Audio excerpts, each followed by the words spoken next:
nos ha enseñado que es necesario estar preparados para el cambio. El cambio es movimiento, el movimiento es vida. La vida es la que nos empuja hacia la excelencia. La excelencia en salud al servicio de la comunidad. En el transcurso de 4 décadas, nos hemos consolidado como referente en la prestación de servicios de alta complejidad. Para alcanzar nuestras metas, sustentamos nuestro trabajo en 4 pilares: la excelencia en la atención, la docencia, la investigación e innovación y la responsabilidad social.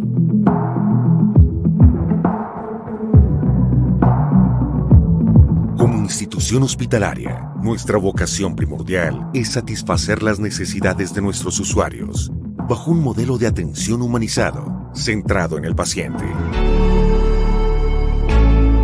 Para hacer más eficiente nuestro compromiso, apostamos por una estrategia que nos permita atender a cada familia, desde cualquier lugar. Por eso implementamos una ruta que nos conduce por el camino de la investigación y la innovación en el campo de la ciencia médica. No le tememos a los retos que nos plantea el día a día en nuestra labor. Somos un hospital universitario, lo cual nos permite asegurar la continuidad de nuestra misión. Creemos en una formación académica humanizada, ética y científica, puesta al servicio de la comunidad. Estamos comprometidos con la responsabilidad social que tenemos con nuestro entorno inmediato. Por eso, desarrollamos diversos programas de atención para la población más vulnerable. Nuestra permanente búsqueda de la excelencia nos ha llevado a romper barreras en campos muy prometedores: la telemedicina y la atención a pacientes internacionales. Los tiempos cambian, el mundo se transforma. Estamos preparados para afrontar los nuevos retos. La innovación y la calidez humana hacen parte de nuestra existencia. Fundación Valle del Lili. Excelencia en salud, al servicio de la comunidad.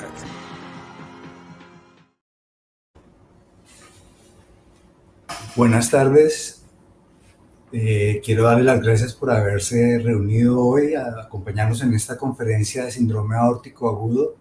Sé que es un tema que suena un poco extenso, pero hemos tratado de utilizar casos de la día a día, de la vida real nuestra, de los turnos, puesto que es una entidad que cada vez es más frecuente y nos puede llegar a cualquiera de nosotros a cualquier hora del día o de la noche. Y queremos aprovechar una excelente investigación que ha hecho la doctora María Alejandra Recio, una de nuestras residentes de segundo grado, para mostrarles algunos consejos prácticos desde el punto de vista técnico, desde el punto de vista diagnóstico, qué mirar, qué es lo que nos hace el diagnóstico, qué cosas influyen en el pronóstico de los pacientes, y es importantísimo que les digamos a los clínicos, y por último tratar de estandarizar los informes, las medidas, y evitar que haya diferencias en eso que genera incertidumbre a la hora de tomar decisiones. Sin más, quiero dejarlas con la doctora María Alejandra Recio, nuestra residente segundo año, y una excelente conferencia que espero que sea del gusto de ustedes, y estaremos atentos a contestar cualquier pregunta al final de la conferencia. Aleja. Bueno, muchas gracias. Buenas noches. Este es el título de la charla, síndrome aórtico agudo. Vamos a hablar un poco de actualización de conceptos, casos complicados y trampas.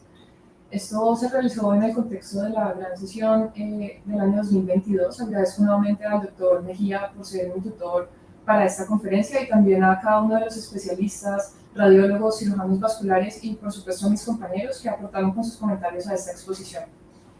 Entonces, esta es la tabla de contenidos. Vamos a hablar un poco de contexto y justificación, los objetivos de aprendizaje. Les propongo esta ruta de aprendizaje en 5 pasos y al final algunas conclusiones que espero que se puedan llevar a casa. Entonces, cuando hablamos del dolor aórtico, realmente es un dolor que puede ser muy difícil caracterizar. Los pacientes pueden cursar con dolor torácico de inicio súbito, agudo, intenso, o también dolor abdominal que describen como un dolor lancinante. Sin embargo, para el clínico puede resultar un reto diagnóstico diferenciarlo entre otras entidades. Recordemos que el dolor torácico es uno de los motivos más frecuentes de consulta al servicio de urgencias y por eso debemos poder abordar adecuadamente uno de los diagnósticos diferenciales que puede modificar la mortalidad de los pacientes. El síndrome aórtico agudo clásicamente se había descrito en 3 entidades, que es el hematoma intramural, la disección aórtica y la úlcera aórtica penetrante. Sin embargo, lo que hoy sabemos es que en realidad el síndrome aórtico agudo, más que un síndrome, hace parte de una constelación de la misma enfermedad en distintos momentos que tienen en común una degeneración de la túnica íntima o media de la aorta.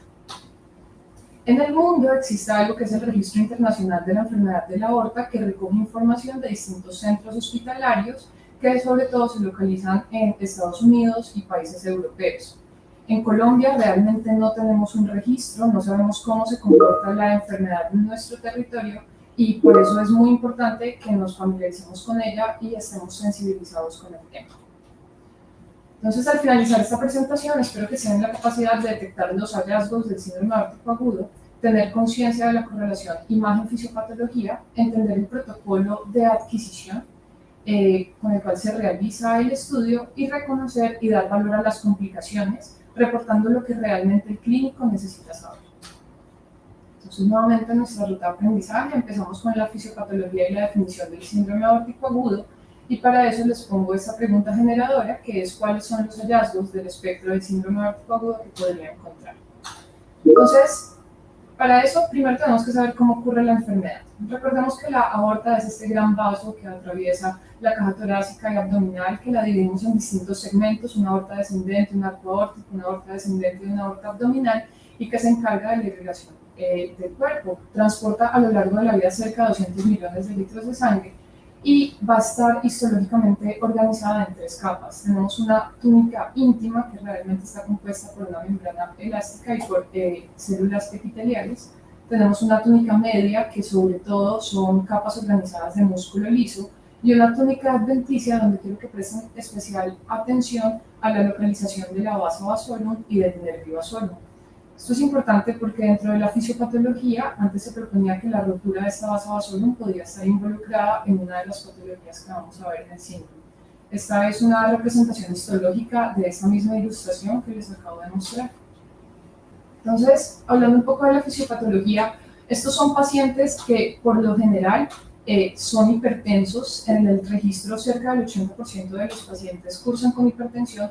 Sin embargo, es importante que siempre que nos enfrentemos a ellos, los contextualicemos y conozcamos sus factores de riesgo, porque dependiendo de los diferentes grupos de edades, pues vamos a tener diferentes factores de riesgo que pueden estar relacionados. Si estamos ante un paciente más joven, pues probablemente lo que pueda tener es unas valvas aórticas bicúspides o que pueda tener una colagenopatía, como por ejemplo un Marfan o un Ehlers-Danlos. Si estamos ante pacientes más ancianos, pues probablemente este es el grupo que tiene más hipertensión, que tiene mucha enfermedad ateromatosa y eso puede predisponer a la degeneración de las paredes aórticas. Entonces, en cualquiera de los casos, si ya identificamos cuál es ese grupo etario, vamos a irnos por el distinto espectro que podemos empezar a visualizar. Entonces, esta es una representación de la aorta. Tenemos este lumen por donde está transitando la sangre, la línea larga representa la túnica íntima, el punteado de la túnica media y la línea continua es la túnica adventicia.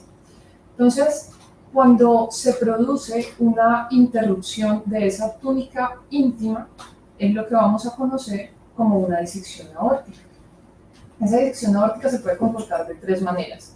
Puede ser que esta sangre que está transitando siga transitando a través de este espacio creando 2 lúmenes permeables.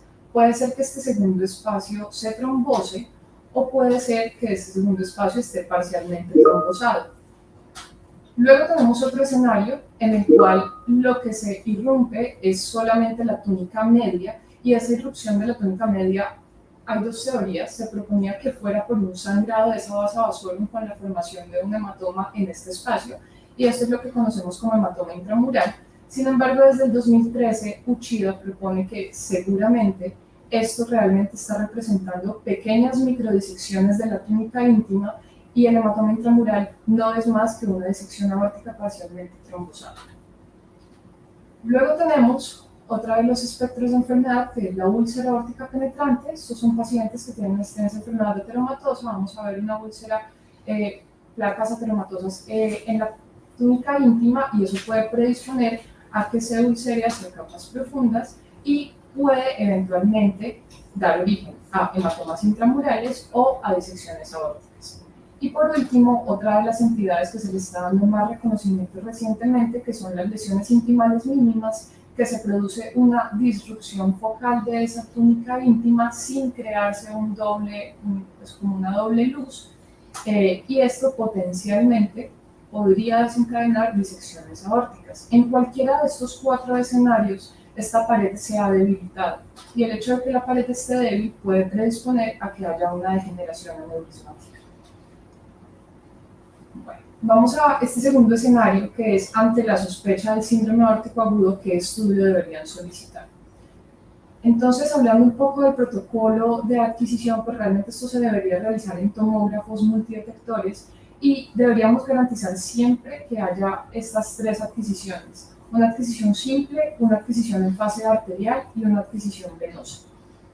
Entonces, ¿para qué nos sirve la adquisición simple? La adquisición simple básicamente nos va a servir para identificar sangrados agudos en la pared aórtica, el pericardio o derrames pleurales sanguinolentos en hemotórax, y también para poder distinguir si las placas intimales están localizadas en relación a la lesión de manera medial o mal lateralizada. Vamos a ver más adelante un ejemplo de eso. Esta adquisición realmente en nuestros equipos, cuando la incluimos, significa un 20% más de radiación para los pacientes, pero digamos que nos aporta información que es valiosa para poder caracterizar adecuadamente el espectro de la enfermedad, y es por eso que consideramos que debería estar siempre incluido. Luego tenemos la adquisición arterial, y esta adquisición lo recomendable es que se realice en una fase engatillada. Este estudio engatillado, sobre todo pues en lo que respecta a la aorta torácica, nos va a ser de mucha utilidad por el artefacto de pulsación del corazón.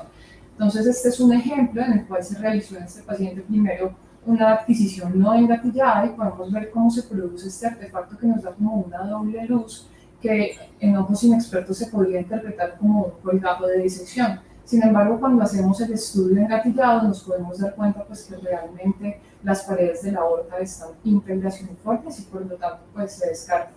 En esta fase de adquisición arterial es muy importante que vamos a ir a buscar precisamente cómo se está distribuyendo ese medio de contraste a lo largo de la aorta, y nos va a poder permitir identificar si hay disecciones, si hay hematomas, o pues en general cómo está toda la integridad del vaso.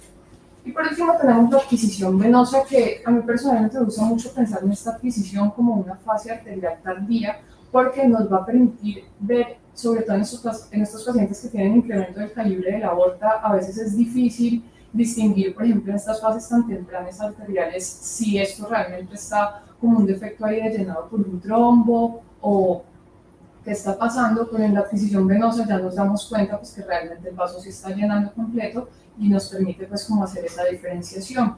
Y lo más importante es que en esta fase venosa vamos a buscar algunas de las complicaciones más graves que nos deben preocupar, y es que el paciente esté cursando con algún proceso de malperfusión o de perfusión, como en el caso de este paciente que tenía una hipodensidad de cuña en el riñón, pues correspondía con un infarto renal en contexto de una disección aórtica. Bueno, vamos al tercer escenario, que es los trucos y las trampas y cómo se ven esos hallazgos del síndrome aórtico agudo. Entonces empezamos con este primer ejemplo. Este es un paciente que, de nuevo, aquí les quiero representar como un estudio no engatillado puede ser mucho más difícil de interpretar en la aorta torácica, y como cuando ya engatillamos el estudio, lo que podemos ver es que hay aquí un pequeño defecto en la pared anterior de la aorta ascendente, que tiene esta morfología que describen como en forma de champiñón, y que es una protuberancia focal de este contorno anterior de la aorta. Esto es lo que se conoce como una lesión intimal mínima. Digamos que estamos, o quizás estemos un poco más familiarizados con estas en el contexto del paciente con un síndrome aórtico en contexto de trauma, pero estos son pacientes que no están pues, en contexto de trauma y que vemos este tipo de lesiones. Realmente es difícil, sobre todo porque las lesiones intimales mínimas pueden verse principalmente en el arco aórtico, y como les explico, el artefacto de pulsación nos puede hacer pasarlas por alto. En la literatura se refieren a esta lesión como la lesión olvidada. Algunos autores también la mencionan como disecciones incompletas o lesiones intimales limitadas, pero como les expliqué en la fisiopatología, la diferencia es que acá no hay realmente una doble luz.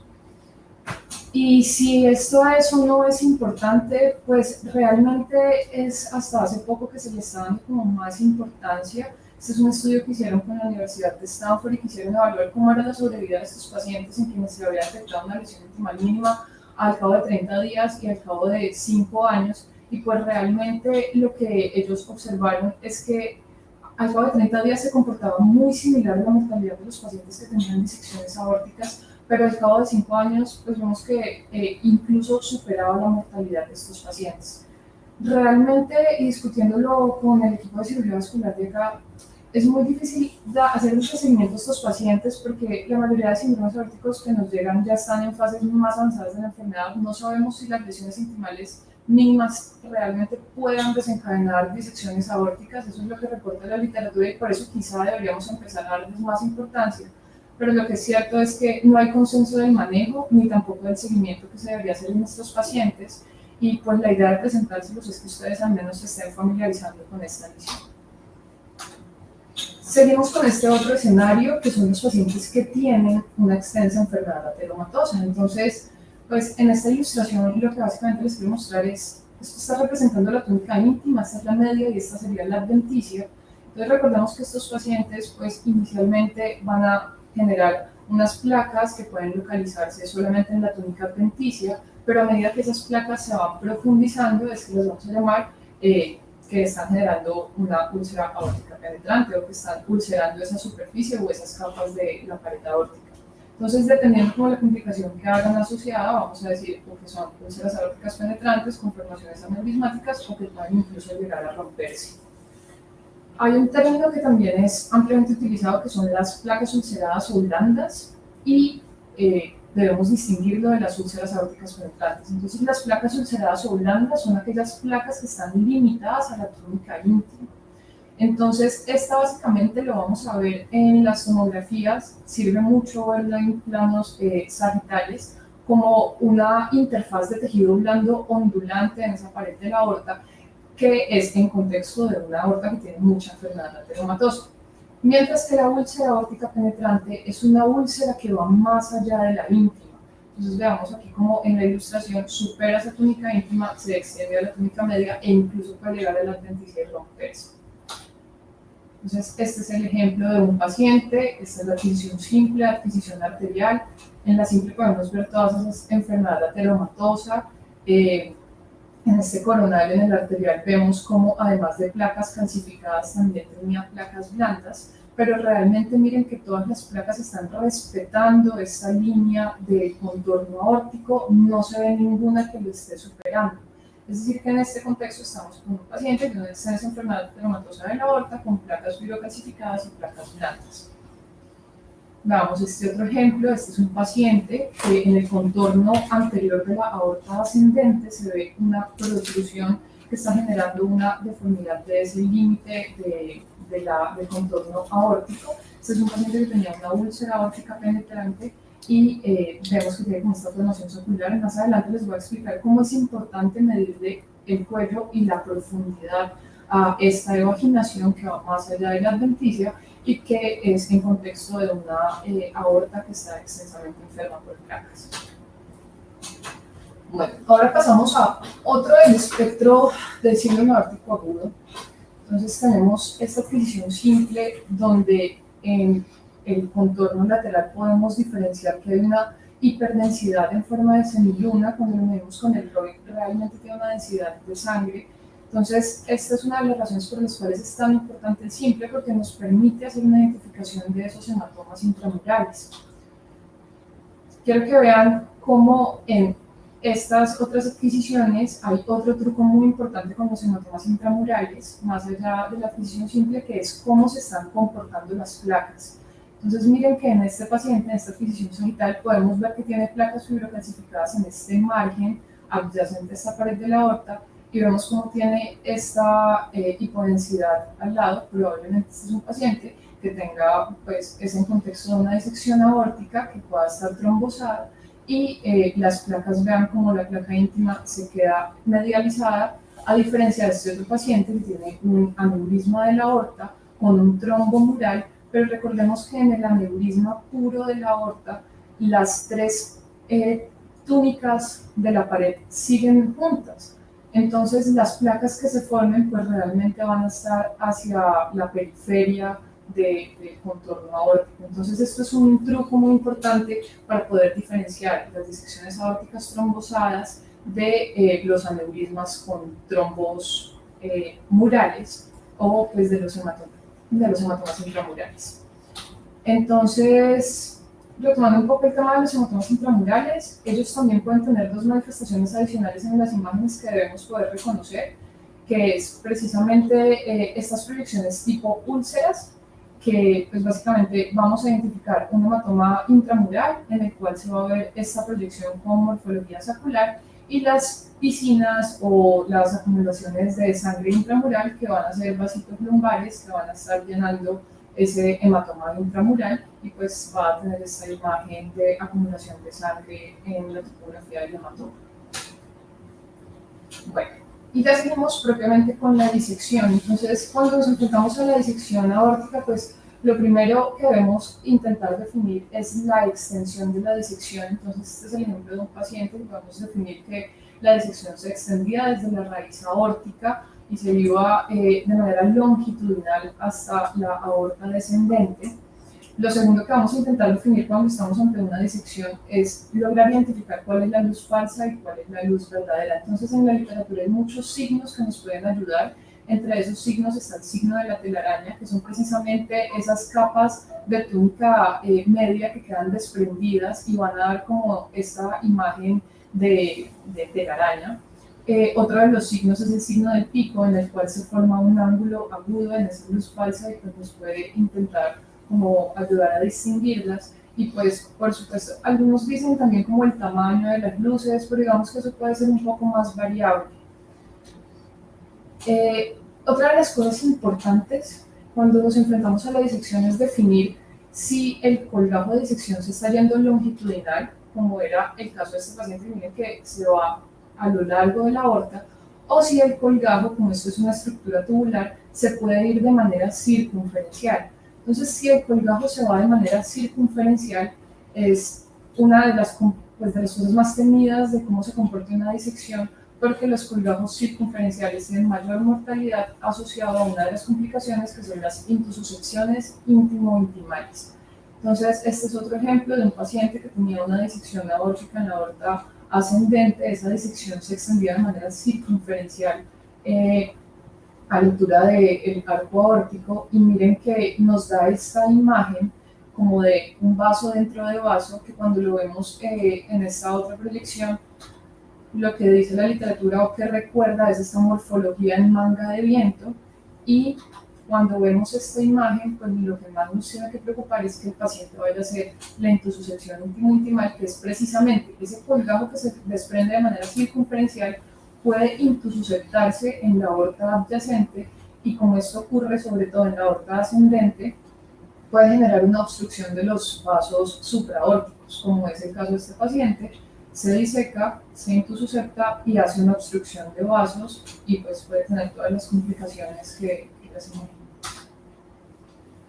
Lo otro que definimos en las disecciones aórticas es cómo están los lúmenes. Entonces puede ser que ambos lúmenes estén permeables, puede ser que el lumen falso esté parcialmente trombosado, o puede ser que el lumen falso esté completamente trombosado. Entonces, ambos lúmenes permeables, pues vamos a ver el paso de contraste a través de ambos lúmenes. Parcialmente trombosado, vamos a ver cómo hay un llenado parcial de ese lumen, y el lumen trombosado pues no va a llenar. Especialmente importante es los pacientes que tienen el lumen parcialmente trombosado, porque tienen mayor riesgo de ruptura. Como esto es un vaso que todo el tiempo tiene presiones, por lo general suelen estar altas, esa misma presión va a estar golpeando estas paredes de la aorta, que recordemos que están debilitadas porque ya solamente está contenido por algunas fibras de túnica media, que es de muy mala calidad, y por túnica adventicia. Entonces el golpe constante pues puede generar una ruptura, y esos pacientes también nos deben alarmar.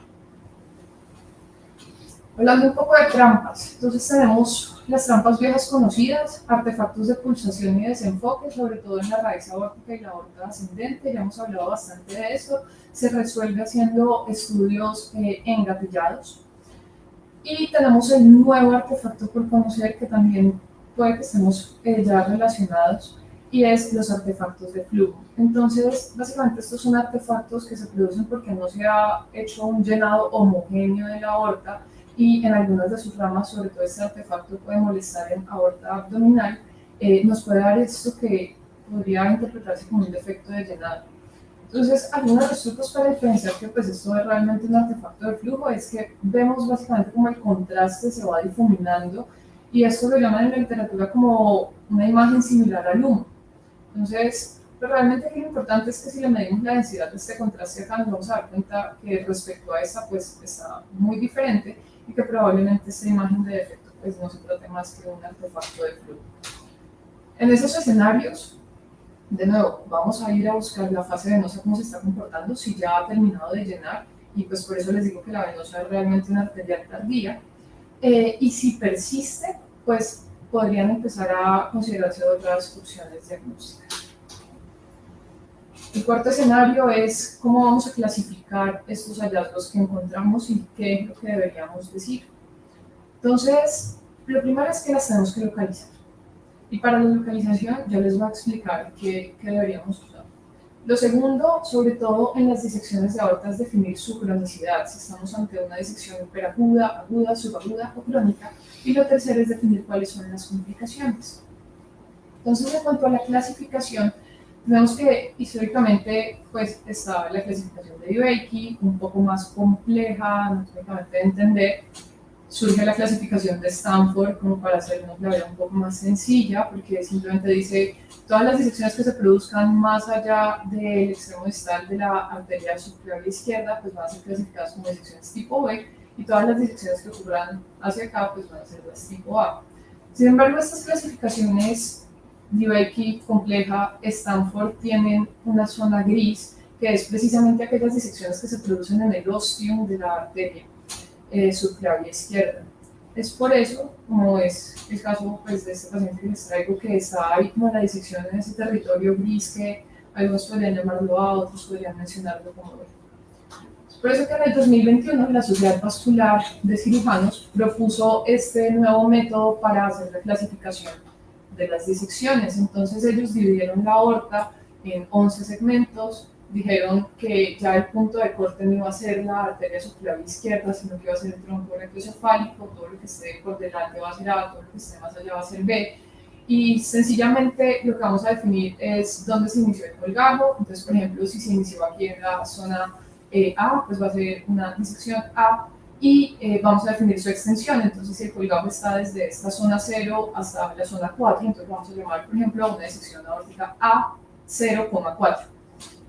Esto realmente, pues, puede que para algunos les parezca un poco más complicado, es más fácil y puede ayudar al clínico a ubicarse mejor. Sin embargo, cambiar el punto de corte de hasta dónde es A y hasta dónde es B no modificó en lo absoluto las prácticas de manejo. El manejo sigue haciéndose con Stanford y realmente eso tampoco cambia como el desenlace de los pacientes. Entonces, esta clasificación quedó simplemente relegada por ahora a usos de investigación. Entonces, si ustedes quieren hacer algún tipo de publicación de aorta, pues deberían utilizar esta nueva clasificación de la Sociedad Vascular, pero en su práctica diaria, y lo que quiero que recuerden es vamos a seguir utilizando Stanford, porque con eso es que se toman decisiones terapéuticas y finalmente esas son las clasificaciones que sirven.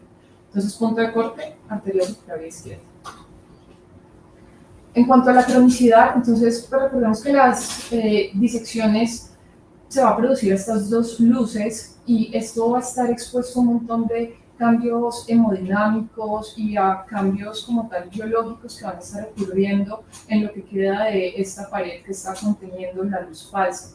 A largo plazo, pues como toda esta constelación de procesos mecánicos y hemodinámicos, pues van a producir una degeneración o unos cambios en lo que vamos a ver nosotros en la imagen. Entonces, esta es la morfología serial de las imágenes. Vemos como el paciente en el día cero incluso distinguir claramente dónde se está produciendo el colgajo puede ser difícil, pero a medida que va pasando el tiempo, lo que va pasando con este colgajo de disección es que se va volviendo más grueso porque ocurre un proceso de remodelación que lo va llenando de colágeno y por lo tanto él se va engrosando y aplanando, y eso es lo que nosotros vamos a ver en las imágenes. Entonces miren como en el día 14 ya lo podemos distinguir un poco mejor. A partir de la sexta semana, como esta pared es tan débil, pues los cambios de presión van a hacer que incremente su calibre, en general toda la aorta lo haga. Al sexto mes vemos que esta colgajo de disección ya es más grueso y va adquiriendo como una posición aplanada, que es lo que vemos claramente aquí al cabo de un año, y pues en este escenario después de 4 años es que ya se empieza a formar como una de las luces se encuentra parcialmente trombosada. Entonces, importante que cuando veamos un colgajo de disección intentemos definir qué tan delgado esté esa membrana de disección y qué tan aplanada la podemos identificar, porque eso es una manera indirecta de identificar hace cuánto el paciente está con una disección. Entonces, pues la idea es que la clasificación de estos pacientes, pues sí es como más combinando criterios clínicos, es en hiperagudo, agudo, subagudo y crónico, y pues eso es dependiendo del tiempo de evolución. Muy importante que sepamos cuánto tiempo lleva, porque pues al menos para el clínico eso le va a ayudar a tomar decisiones terapéuticas. Y según sus complicaciones, entonces vamos a clasificarlo. Aquí he hecho como un resumen tanto de los criterios que se usan para disección aórtica, para úlcera aórtica penetrante y para hematoma intramural. Entonces vamos a clasificar como pacientes complicados cualquier escenario que se haya roto la aorta, que haya síndromes de malperfusión, que el hematoma intramural tenga un espesor de más de 10 o 15 milímetros o que tenga una proyección tipo úlcera de más de 10 milímetros, que haya una úlcera aórtica penetrante con una profundidad de más de 10 milímetros y un diámetro de más de 20 milímetros, o que haya un colgajo de disección aórtico circunferencial, es decir, que no se haga longitudinal, sino circunferencial. Los pacientes de alto riesgo los vamos a clasificar en aquellos pacientes que tienen dolor refractario, aquellos pacientes que tienen derrame pleural sanguinolento, que tienen un diámetro de la aorta de más de 40 milímetros, que el colgajo de entrada se produjo en la curvatura menor del arco aórtico, que tienen un lumen falso con más de 22 milímetros de diámetro.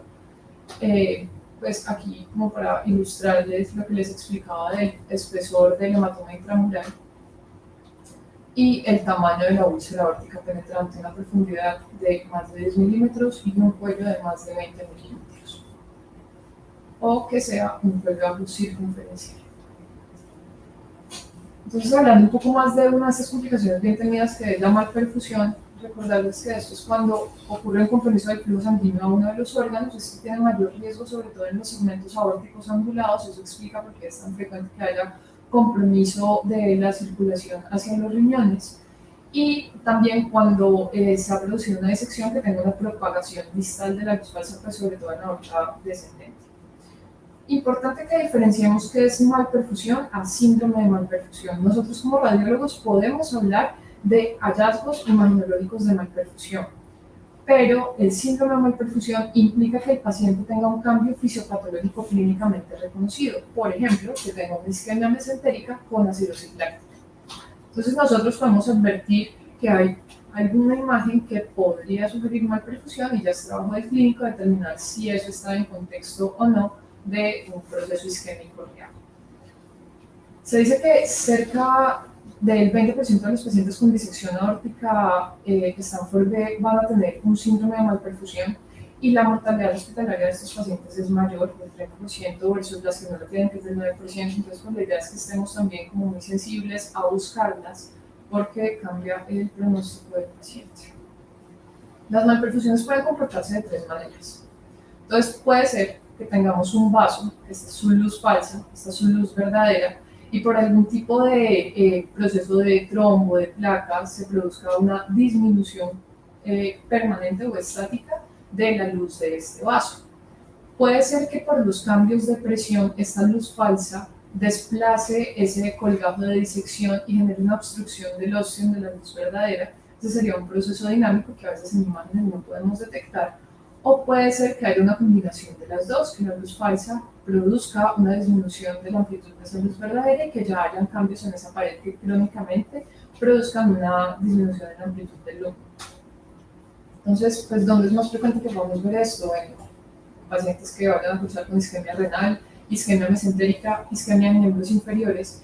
Y hay una complicación de malperfusión que es muy temida, que es la isquemia medular. Entonces, les traigo el ejemplo de este paciente que tenía de nuevo una disección aórtica y pues vemos cómo se extendía ese colgajo hasta la aorta abdominal. Importante que en las ramas torácicas no se veía que se originaran las arterias lumbares, porque miren que esta luz falsa estaba pues, comprometiendo con ese segmento posterior y a esta altura no se veía el origen de ninguna arteria lumbar. Este paciente al cabo de unos días hizo un déficit neurológico motor, lo llevaron a una resonancia y efectivamente se pudo documentar que tenía restricción a la difusión de la médula en un segmento torácico, que se concluyó que había sido secundario a una isquemia medular por su disección. Entonces, cuando hablamos de esto, pues tenemos que saber que la arteria que está implicada es la arteria Adam-Kiewicz, que de hecho nosotros tenemos la capacidad de detectarla hasta en el 68 al 90% de los angiotares. Lo que pasa es que no la buscamos activamente. Aquí les traigo algunos de los trucos o de maneras de poder identificarlas. Según la literatura, esta arteria suele estar localizada entre el segmento de T8 a T11 en el 80% de los casos. Y una de las maneras de poder identificarla es hacer reconstrucciones con máxima intensidad de proyección, en el cual lo que vamos a ver es esta arteria haciendo una anastomosis en forma de arquilla con la arteria espinal anterior. Entonces, si logramos identificarla y advertir al clínico si se está originando o no, y pues de qué luz también está generándose, es uno de los hallazgos importantes que deberíamos advertir. Listo. Seguimos con otra de las complicaciones, que es que o una disección aórtica tenga una degeneración aneurismática o que sea una aorta que no está disecada y tenga un aneurisma. Y en general en cualquiera de estos dos escenarios hay algunos signos que nos pueden hacer pensar que esa aorta pues tiene riesgo inminente o pues que ya se rompió. Entonces, si estamos ante un paciente que tiene una disección aórtica, el calibre que vamos a tolerar de la aorta es hasta 4 centímetros. Existe un mayor riesgo después de los 6 centímetros de que se rompa de hasta 27 veces, pero digamos que lo que dicen las guías es una aorta que está disecada, toleramos un calibre de 4 centímetros, a partir de ahí ya hay mayor riesgo de ruptura. Si estamos ante un paciente que tiene un aneurisma, sin disección, sin hematoma, sin úlcera, en ese paciente toleramos valores un poco más altos. Por ejemplo, en aorta abdominal toleramos valores de hasta 8 centímetros como riesgo de ruptura en cuanto al tamaño. Pero este resto de signos que vamos a ver aplican en ambos escenarios. Entonces hay signos que son intramurales, luminales y extraluminales. Entonces, un aumento del tamaño, una rápida tasa de crecimiento, que haya una discontinuidad focal de la pared, que haya una hiperdensidad creciente, fisura del trombo o una aorta drapeada, que es precisamente esa aorta se vea como abrazando a los cuerpos vertebrales, nos deben hacer pensar que posiblemente se pueda romper. Si ya vemos fístulas, por ejemplo, aortoentéricas, aortocavas, si vemos que ya se está extravasando el medio contraste, que hay un hematoma retroperitoneal o intraperitoneal, pues ya se rompió. Vamos a ver algunos ejemplos. Este es un paciente que está en contexto de un aneurisma. Quiero que vean cómo pues, ese aneurisma tiene un diámetro de 85 milímetros. Es un aneurisma fusiforme localizado en la aorta intrarrenal, por lo tanto por su tamaño pues, ya tenía un riesgo de poder romperse. Miren que ese aneurisma tiene un trombo mural y podemos identificar que esto no hace parte de un hematoma intramural o una disección aórtica trombosada, porque las placas fibrocalcificadas se localizan en los bordes laterales del contorno aórtico. Hay otro hallazgo importante y es que esa grasa aórtica adyacente estaba un poco reticulada y también se veía una discontinuidad focal de esta pared. Otro de los signos que podíamos identificar en este paciente que potencialmente se podía complicar es paso del contraste hacia el trombo mural, que es el signo de la fisura del trombo, y con estos tres signos y el tamaño de la aorta, pues advertimos al clínico que era una aorta con riesgo inminente de ruptura. Tenemos este otro paciente, nuevamente un aneurisma de la aorta infrarrenal con morfología fusiforme, y lo que quiero que presten especial atención es que este paciente tiene una hematoma retroperitoneal, es una aorta que ya se rompió. Y tenemos este otro ejemplo, nuevamente un paciente que tiene un aneurisma de la aorta abdominal. Vemos que este aneurisma, en una de las proyecciones, lo que se podía identificar es que tenía un camino que se dirigía hacia la segunda porción del duodeno, y pues en este contexto del paciente era una fístula entérica. Este paciente realmente no era tan sintomático porque había hecho una formación de un trombo aquí adyacente al contorno lateral de la aorta, y pues eso le había como disminuido un poco la sintomatología. Sin embargo, en imágenes pues era claro que tenía una fístula aorta entérica, por lo tanto es una aorta que en esencia también está rota. Aquí les muestro cómo era ese camino de la fístula, que medía 8 milímetros. Y tenemos este otro escenario, que es el escenario del paciente que tiene una disección aórtica con una degeneración aneurismática, que lo podemos ver pues, en el incremento del calibre de esa aorta, y que cuando veíamos el plano axial se observaba una disrupción de la pared que tenía una comunicación con la aurícula izquierda. Entonces, pues esto es una aorta disecada con degeneración aneurismática que se comunicaba pues estaba rota con comunicación al techo de la aurícula izquierda. Bueno, tenemos un quinto escenario, y es si el paciente no tiene ninguna de las complicaciones que vimos, se hace seguimiento imagenológico. Entonces, pues la respuesta es: en pacientes con una disección aórtica no complicada o que está en ese grupo de hallazgos de alto riesgo, la idea es que lo que están haciendo los cirujanos vasculares es esperar un poco a que pase el periodo hiperagudo, porque la intervención en este momento hiperagudo incrementa la mortalidad respecto a cuando se interviene la aorta más o menos al día 14. Entonces, la idea es posponer un poco la intervención. Y lo que se dice es que si clínicamente existe una sospecha de degeneración y solicitan una nueva imagen, lo que deberíamos estar pendientes es que haya una expansión del diámetro de la aorta de más de 4 milímetros, que desarrolle un nuevo hematoma periaórtico o que curse con hemotórax. Entonces, más de 4 milímetros, que desarrolle un nuevo hematoma periaórtico o hemotórax, pues nos deben hacer pensar que ese paciente se complicó y le deberían intervenir cuanto antes. Y en pacientes con hematomas intramurales y úlceras aórticas penetrantes no complicadas o de alto riesgo, estos pacientes lo que se debería hacer es un seguimiento imagenológico cada 3 meses el primer año, después cada 6 meses el segundo y el tercer año, y a partir del tercer año se debería hacer un seguimiento anual. El seguimiento, pues por supuesto, con angiotomografía. Los cambios importantes que debemos vigilar. Entonces, que tenga una degeneración aneurismática que tenga un tamaño de más de 55 milímetros, o que incremente el tamaño de la aorta más de 5 milímetros por año, que haya cualquier signo de rotura aórtica, que la úlcera, que la proyección tipo úlcera en el hematoma intramural tenga o se alargue más de 3 milímetros por año, o que haya la evidencia de una nueva hemorragia intramural. Y si es en contexto de un paciente asintomático y por alguna otra razón le hicieron una imagen y por ahí nos fijamos que tenía algún tipo de las patologías del espectro de síndrome aórtico agudo, entonces estamos ante un paciente que deberíamos, pues primero descartar que realmente no tenga nada pues, agudo y que no tenga algo que ponga en riesgo su vida. Si no es así, entonces lo que vamos a hacer es evaluar qué pacientes pueden tener complicaciones crónicas. La principal complicación crónica es la degeneración aneurismática, y de hecho esta es como la principal indicación para la intervención en la fase crónica de la enfermedad. Los predictores de alto riesgo que los pacientes pueden cursar con degeneraciones aneurismáticas es que el diámetro inicial de la aorta sea más de 40 milímetros, que la luz falsa mida más de 22 milímetros, que haya una trombosis parcial de la falsa luz, que haya un desgarro de entrada cerca del óseo de la arteria subclavia, o que el desgarro de entrada primario se haya producido en la curvatura mayor del arco aórtico. Los pacientes que les estamos haciendo seguimiento, ¿qué indica que los tienen que intervenir? Cuando hay una degeneración neurismática de más de 55-60 milímetros o que incremente el tamaño más de 10 milímetros por año o que haya algún síntoma de malperfusión o dolor.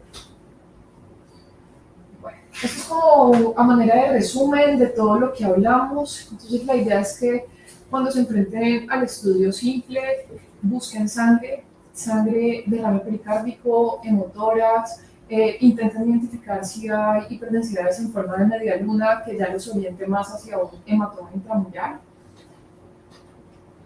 Lo segundo es que ya en los estudios en las fases arteriales vamos a intentar identificar cuál de los 3-4 espectros del síndrome aórtico agudo tiene el paciente. Si es una disección aórtica, por favor digan dónde se localiza el coliseo de entrada, si están por A, están por B y cómo se extiende. Entonces, si es una extensión longitudinal o una extensión circunferencial y hasta dónde llega esa extensión. Definan cuál es la luz verdadera, cuál es la luz falsa y qué vasos se están originando de esas luces. Tengan cuidado si la luz falsa tiene un calibre de más de 22 milímetros y siempre evalúen las características del flap, qué tan grueso es esa membrana de disección para intentar definir un poco su cronosidad. Si lo que definieron es que es un paciente que tiene un hematoma intramural, intenten identificar si tiene un grosor de más de 10 a 15 milímetros o si tiene una proyección tipo úlcera que mida más de 10 milímetros. Y si es una úlcera aórtica penetrante, entonces tienen que medir cuánto tiene de profundidad sacular, que sea más de 10 milímetros y que la base no sea de más de 20 milímetros. Y por último, y muy importante, busquen siempre signos radiológicos de malperfusión, el más frecuente la isquemia renal, la más temida la isquemia medular. Entonces, como conclusiones, pues realmente no es un síndrome, es una constelación de hallazgos que incluye la lesión intimal mínima, la úlcera aórtica penetrante, la disección aórtica, y pues ya sabemos que ese hematoma intramural pues, puede considerarse una entidad de aparte o pueden interpretarlo como una disección aórtica parcialmente famosa. Debemos garantizar siempre la calidad diagnóstica para que podamos hacer pues, diagnósticos apropiados. Combatamos el artefacto de movimiento, ya sabemos que los estudios los deberíamos exigir engatillados, sobre todo si la sospecha diagnóstica es una patología en aorta torácica.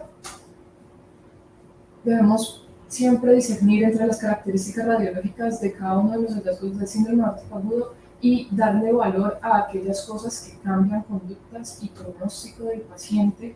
Y tenemos que tener una comunicación muy activa con los clínicos en esta patología, de poder advertirles la presencia de signos de alto riesgo o de complicación que puedan predecir que al paciente le va a ir mal. Estas son algunas de las referencias que utilicé para esta revisión. Y eso es todo. Muchas gracias. Bueno, Alejandra, muchísimas gracias. En este momento no hay preguntas todavía en el chat, pero compartiendo un poco cómo ha sido mi experiencia en el tiempo con esta entidad. Primero, está viniendo cada vez más a nuestros servicios porque ya la tomografía multicorte, pues es un servicio que se presta casi en todos lados, o sea que estemos preparados para verlo. Yo no dejaría de hacer énfasis en la parte de engatillar la aorta, sobre todo la raíz aórtica y la aorta ascendente. Si nuestros equipos no pueden hacer un engatillado más largo o la dosis de radiación puede ser prohibitivamente alta, por lo menos hacer la parte de la raíz aórtica y luego soltar el equipo y hacer el resto, ya el resto de la aorta torácica y abdominal no engatillado. Pero sí hemos tenido casos donde en un turno se lee una disección y casi que el paciente está a puertas de cirugía, se revisa y se da cuenta uno que es un artificio. Entonces es muy importante esa parte. Es importante porque también da definición sobre los ostium coronarios, que es un factor importantísimo para saber el pronóstico de ese paciente y saber qué esperar el cirujano en ese momento. Hay una pregunta que nos dice, ¿cuándo en esta patología se puede utilizar medio de contraste? Realmente, en un escenario de una disección aguda, no estamos muy preocupados si el paciente está en ese momento en falla o no, sobre todo si se sospecha que puede haber un tipo A. Entonces, es preferible usar contraste. En muchos sitios, si tienen la disponibilidad de una ecocardiografía en urgencias bien hecha por un urgenciólogo o un cardiólogo entrenado, por lo menos ver que no haya un tipo A es una buena opción, pero manejar estos pacientes en resonancia no es nada fácil. Son pacientes lábiles, son pacientes que en cualquier momento se pueden descompensar, tienden a tener dolor, se mueven, entonces terminamos con un estudio largo, mal hecho y con riesgo al paciente. Entonces yo sí usaría contraste en la mayoría de pacientes, sería mi recomendación. Hay otra pregunta que dice, ¿qué tratamiento se podría sugerir para una disección aórtica circunferencial? Me imagino que son estas cintosuscepciones que mencionaba Alejandra. Pues en estos casos, sobre todo si son un tipo B, se catalogarían dentro de las lesiones que son complicadas y pueden tener un manejo endovascular. Entonces es muy importante darle el mapa al cirujano vascular o al intervencionista, si hay un sitio de reentrada distal, dónde está, cuál es la luz verdadera, cuál es la luz falsa, para tratar de que exista la posibilidad de colocar un stent y se vuelva a abrir esa luz falsa, que por cierto tiende a ser menor porque la presión que está en la luz falsa es mayor, tiende a ser mayor, y porque siempre hay un componente elástico en la íntima que hace que la luz verdadera se retraiga un poco más, y por eso es más susceptible a que se colapse y tenga los efectos de malperfusión que se preguntó. El doctor Pérez, desde México, bienvenido. Nos pregunta qué caudal para el medio de contraste sería apropiado para la adquisición.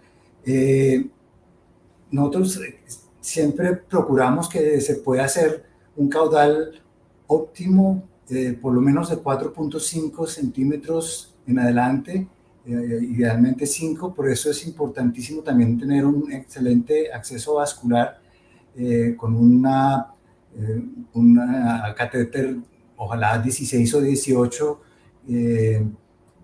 para poder asegurarnos de que podamos tener una adecuada pacificación, sobre todo de las porciones que están parcialmente obstruidas en estas cintosuscepciones parciales de la íntima.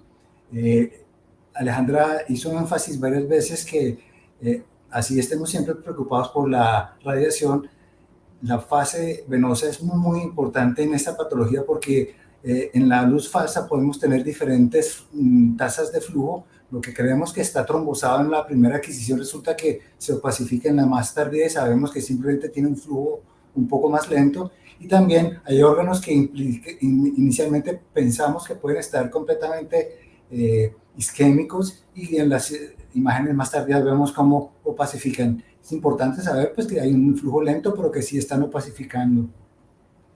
Entonces yo sí recomendaría usar tasas altas para no tener falsos negativos.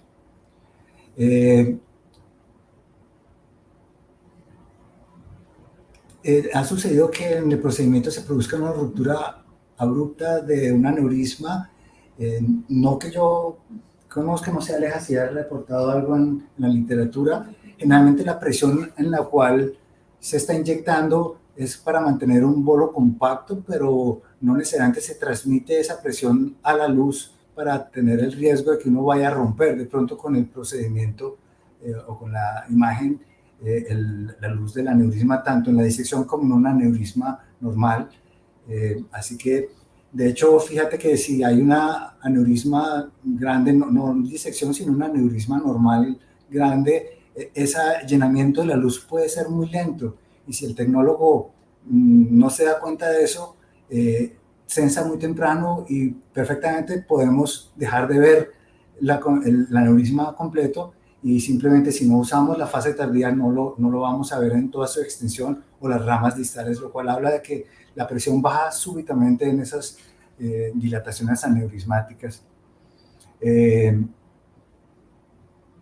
¿Cuáles son los síntomas? Si una persona tiene un síndrome aórtico agudo, manda la doctora Harold y pues no sé, Natalia, vos que revisaste esto, ¿quieres de pronto dar los más clásicos que son los importantes? Sí, pues realmente es un dolor torácico agudo, lo describen como lancinante, como el peor dolor que ha tenido el paciente.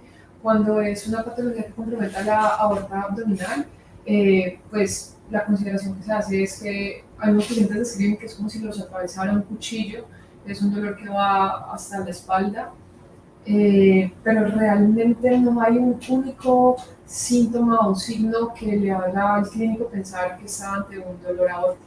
Y eso es precisamente parte de la dificultad del diagnóstico.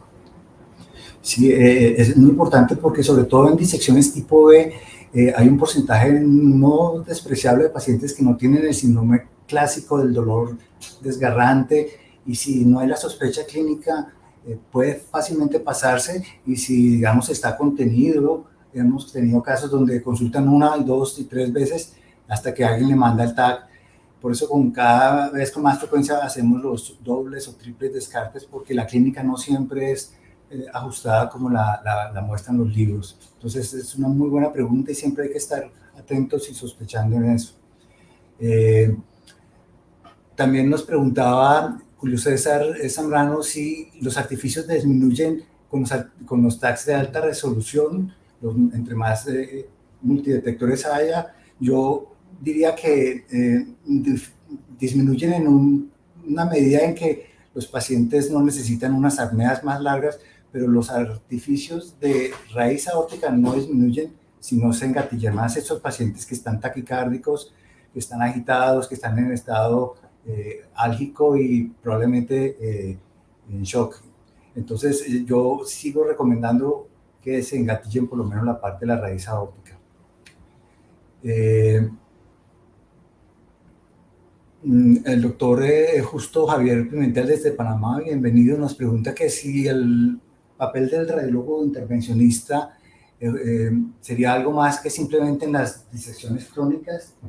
¿Tú leíste algo al respecto, Alejandro? Depende de dónde se estén manejando, porque pues hay algunos centros que de hecho las endoprótesis las está colocando el radiólogo intervencionista, entonces pues depende como del contexto y el entrenamiento que tenga cada lugar. La experiencia particularmente aquí en la fundación pues es que sí las pone solamente el cirujano vascular, y pues digamos que así funciona acá, pero en distintos lugares del mundo el rol del radiólogo intervencionista pues puede cambiar, y tenemos todas las habilidades para si nos interesa entrenarnos para el manejo del paciente agudo. Y pues eso es lo que son las B, porque las A definitivamente eso es manejo del cirujano pues de corazón, entonces es así, no tenemos mucha cabida.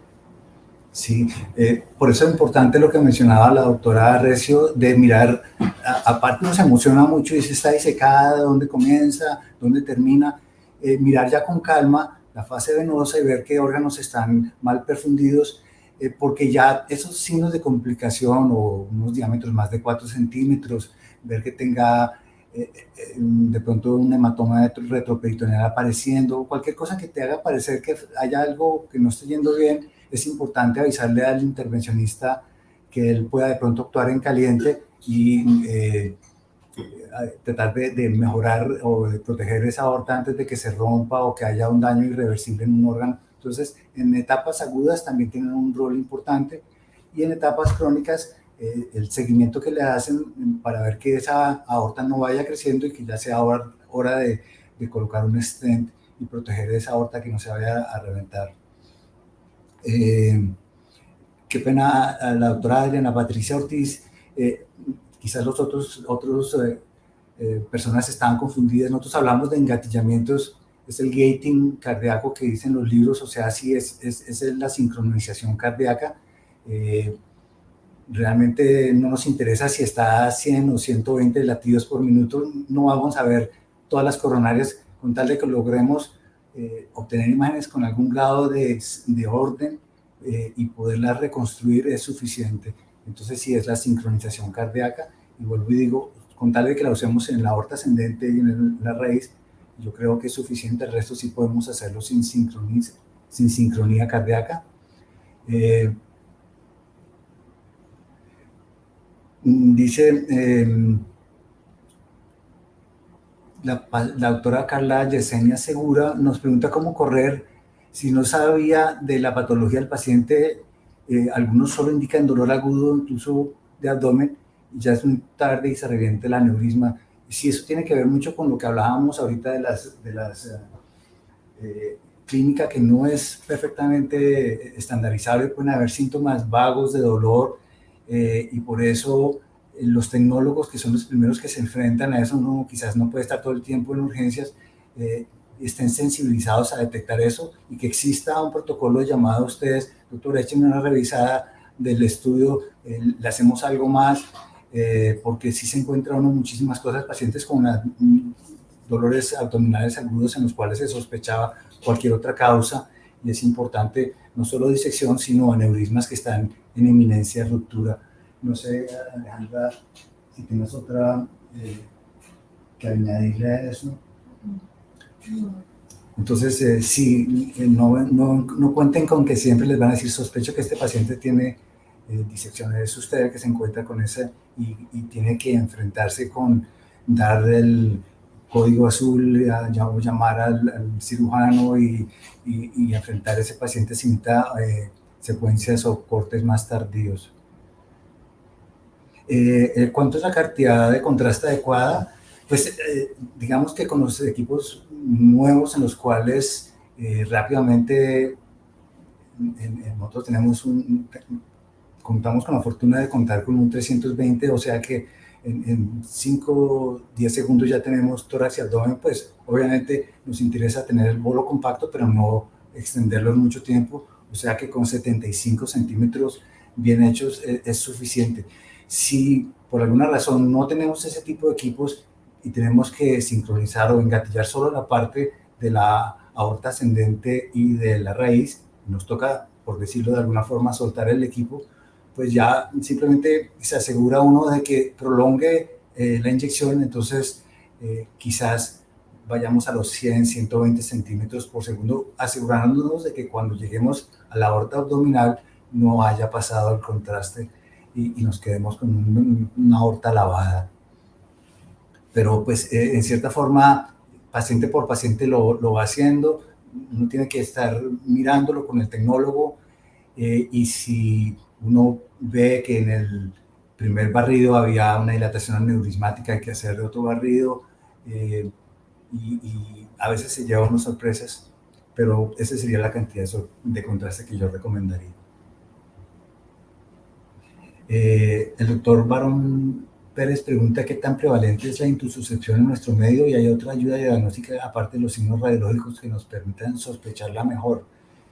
Yo no tengo datos en nuestro medio, no sé en los registros internacionales, porque no es frecuente.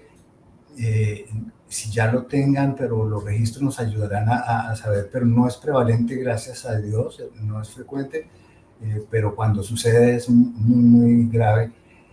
Entonces no tengo respuesta para eso. No sé, Alejandra, si tú buscaste algo. Sí, no, realmente la intususcepción como tal, la intususcepción íntima o intimal, es una entidad por fortuna infrecuente en el mundo. Si ustedes buscan, hay un reporte de caso de Radiographics por el año de los 90s, y hay otro reporte de caso más reciente, pero no es algo frecuente. Sin embargo, la disección con trazo circunferencial sí podemos verla con más frecuencia. De nuevo, en nuestro medio no tenemos idea de realmente mucho del comportamiento de la enfermedad, porque no hay datos locales. Entonces, si de hecho es una pregunta o algo que les genera interés, pues sería bastante interesante saber cómo se está comportando esto en la población latinoamericana. Otra pregunta del doctor Cristian Cadena es si el paciente es alérgico, si está demasiado inestable, si hacemos resonancia o eco. Definitivamente eco. Los urgenciólogos o urgentólogos, como lo llaman, están entrenados en eso, en el EcoFast o en el Focus, para ver si hay disección, o ya el cardiólogo de turno que puede hacer el eco, pero generalmente si está inestable se hace por eco. Yo no tengo recolección de que hayamos hecho por urgencias una aorta de estas en resonancia, porque como les digo, es difícil monitorizar esos pacientes ahí adentro, ellos se van a mover, entonces las imágenes después de 5 minutos de esperar una secuencia sale, está movida y perdemos. No lo recomendaría de entrada en el seguimiento de pacientes crónicos, sobre todo en aquellos pacientes que tienen una enfermedad hereditaria, un Marfan, un Ehlers-Danlos, cualquiera de estas enfermedades, un Turner, que empiezan en edades jóvenes, quizás un TAC inicial, da un mapa primero y después podemos seguirlos por resonancia, sería una excelente idea para reducir la radiación. ¿Cuál tiempo sería el ideal para la venosa, la fase venosa? Yo simplemente lo haría en una fase portal, o sea, por ahí a los 60, 90 segundos después de haber terminado la fase arterial, es suficiente para que ya tengamos pacificado normal los órganos y tengamos la herramienta con cual decir si hay un síndrome de malperfusión, y si el aneurisma es muy grande, en el caso simplemente de un aneurisma fusiforme aterosclerótico, pues ya con eso se ha llenado sin lugar a dudas, y digamos que el contraste se estanca ahí, no es que se vaya a lavar. Si en el primer barrido viste el aneurisma y es muy grande, pues quizás recortes esa segunda fase, no te esperes los 90 segundos, 60, 50 segundos y ya mandas la segunda fase, y eso lo define cada paciente, y por eso es importante que si no estás tú, el técnico, reconozca esos hallazgos, porque si no se pierde el momento. El doctor Marco René Ponciano pregunta, después de realizar la corrección, ¿se expresan ciertas imágenes de cambio en la corrección o hay algunos estudios prospectivos? No sé si en la corrección se refieren a la corrección quirúrgica. Eso no me queda claro. Generalmente, cuando es la aorta, digamos, tipo B, que ya han corregido, el aneurisma de aorta que han corregido con endoprótesis, pues está todas las endofugas y ya ese es capítulo aparte de cómo seguirlos. Pero en la corrección reciente, rara vez hacemos un estudio simplemente para tener un estudio de base a ver cómo seguirlo, a menos que haya alguna complicación postoperatoria reciente. No sé si tú hayas leído algo al respecto. No, o sea, realmente es que el módulo de la aorta posquirúrgica es un universo entero que pues, podremos abordar más adelante, pero no, realmente no hay indicación de hacer una imagen temprana en los posquirúrgicos.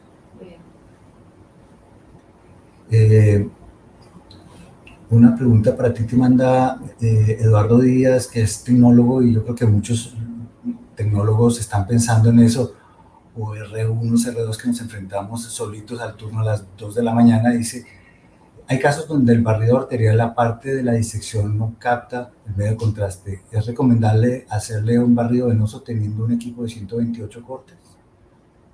Sí, no, o sea, siempre lo que les dije, tenemos que tener 3 adquisiciones. Tenemos que tener una adquisición simple, una adquisición arterial y una adquisición venosa, que es lo que el doctor también Mejía les ha explicado ya repetidamente de en qué momento se debería hacer, y es precisamente ese barrido venoso o esa adquisición venosa que nos va a permitir identificar defectos tardíos de llenado. Un mensaje muy importante que quiero que se lleven: las fases venosas son fases arteriales tardías, entonces pues les puede servir como para interpretar realmente algunas de estas lesiones. Sí.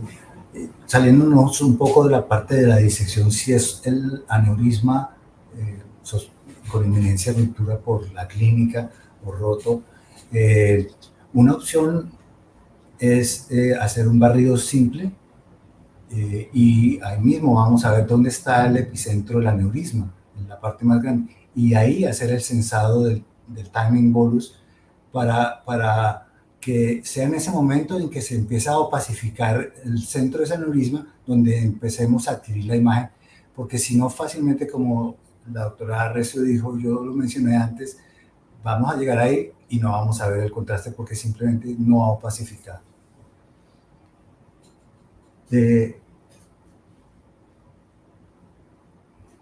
Se puede considerar cierto grado de sedación en pacientes inquietos durante la realización del angioTAC.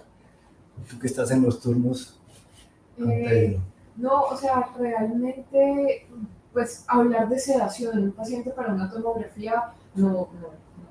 Es exponerlo a un medicamento, es exponerlo a ir a perder vía aérea, o sea, puede implicar muchas cosas que realmente no es lo que queremos. Igual, digamos que se pueden aplicar dosis bajitas de algún medicamento para intentar relajarlos, pero hacer una sedación como tal para una angiotomografía, que es un estudio que realmente no, pues no debe tomar mucho tiempo, no está indicado. Sí, los únicos escenarios que yo he visto que puede ser útil, lo cual tu pregunta es muy pertinente, es donde ha ocurrido algún ACV secundario a la disección y puede que el paciente esté agitado, o si en sus ciudades como en Cali, que es la meca de las motocicletas sin casco, esto es una epidemia de accidentes absurdos. Entonces está la mezcla entre el trauma de aorta, que es otro capítulo, con el trauma craneoencefálico. En esos casos pues sí lo sedamos, pero generalmente estos pacientes están conscientes, están con dolor, pero aguantan sin problemas, sin tener que sedarlos para no ir a alterar su estado de conciencia. Por último, Michelle habla de que a qué se refiere engatillar a la hora de hacer la fase arterial. Veo que no queda claro. Nosotros es el término que le damos a colocar el electrocardiograma y sincronizar la adquisición de las imágenes arteriales con el electrocardiograma para que no queden esos artificios de pulsación de la raíz aórtica que hace que uno vea unos pseudo colgajos que cuando va a interpretar las imágenes entra toda clase de dudas si realmente existe una disección tipo A o una ruptura de intimal mínima o una lesión del arco aórtico. Entonces, sin duda, por lo menos la parte de la raíz aórtica, la aorta ascendente, poner los electrodos, así esté haciendo frecuencia cardíaca 120, no importa, no es que vaya a quedar para ver coronarias, pero sí da un estudio de suficiente calidad para que uno no vaya a cometer un falso positivo de una lesión de aorta donde no existe. Bueno, son las 7:13, pido excusas por habernos extendido, pero pues el tema es muy, muy interesante, es muy actual y de verdad creo que todos nos vemos enfrentados a eso. Quiero agradecer a la doctora María Alejandra por una excelente exposición, un trabajo profundo, pero a la vez lograrlo plasmar práctico para nosotros los que estamos enfrentados en el día a día, y espero que hayamos cumplido ese objetivo. Cualquier cosa en nuestro chat o vía email nos podemos contactar y compartir las experiencias. Muchísimas gracias de nuevo. Gracias.